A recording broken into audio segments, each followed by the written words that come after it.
So now we're getting into the real meat of factoring. We've gone over GCFs and factor by grouping, but now we're getting into trinomials, factoring trinomials. And in this section, I want to go over something that's called the big X. And it's not necessary to use the big X, but I think it's a pretty helpful tool. And what I have here is a trinomial. Okay, that's this guy. It's a trinomial because it has 3 terms. A trinomial, which is 1x squared minus 3x minus 18. And I want to turn that into 2 parentheses times each other. And what we're going to do here for the big X is I've drawn the X, and we're going to fill in parts of the X with numbers from the polynomial. So as you can see here, the top of the X is a times c. So a times c is negative 18 times 1. That means, hold on, I'm a little tired of red ink. That means negative 18 is going to go right here. Okay. Now the bottom of X is b. Okay, so which term is in the middle? That's b. That's negative 3. Okay, so we've got a negative 3 down here. And the sides, here's where you have to do a little thinking. The sides of the big X have to multiply to the top number, but add up to the bottom. So we have to think about what kind of numbers add up, multiply to negative 18.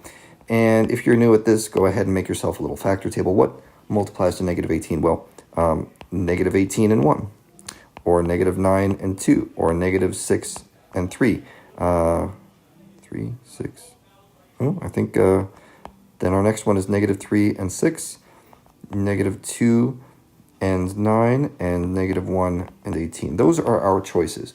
Now, which one of these choices adds up to negative 3? You can play guess and check for a while, but it is this one right here. Negative 6 plus 3 equals negative 3. So I'm going to take those numbers and put them on the sides of the big X. Negative 6 and positive 3. And we're done. At this point, all you have to do is put those numbers into these parentheses.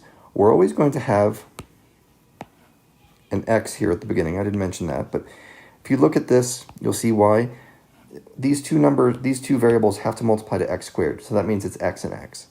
But the trickier part of factoring is usually finding these numbers right here, this negative 6 and the positive 3. So those you simply put into the parentheses, and we're done. That's it. This is your answer of a factored form of that polynomial.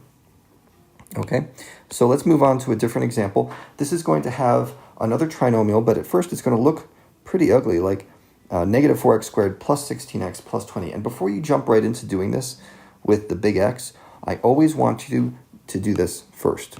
Always, always, always check for GCFs. That's step like 0 anytime you're factoring, because if you find a GCF, everything gets easier. So I can see that there's a GCF in here, right? 4.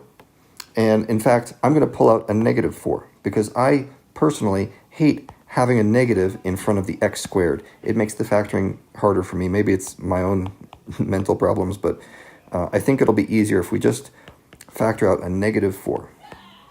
And here's what we have. X squared minus 4x minus 5. That's what we're really trying to factor. That negative 4 is just a factor out front. So let's go ahead and make ourselves a big X again and work through this. Here's my big X. I'm going to take negative 5 times 1. That goes up here. I'm going to take b, the negative 4. That goes down here. And then I'm looking for 2 numbers that add up to negative 4 but multiply to negative 5. So things that multiply to negative 5 are not in big supply, right? Here's negative 5. Our choices are negative 5 and 1 or negative 1 and 5. And one of those adds up to negative 4. I think you can see it's going to be negative 5 and positive 1. So the factored form of this polynomial is simply x here, there's another x there, and let's get those side terms, minus 5 and plus 1. And don't forget that negative 4 from the beginning. Okay, so here we go. That's our fully factored form.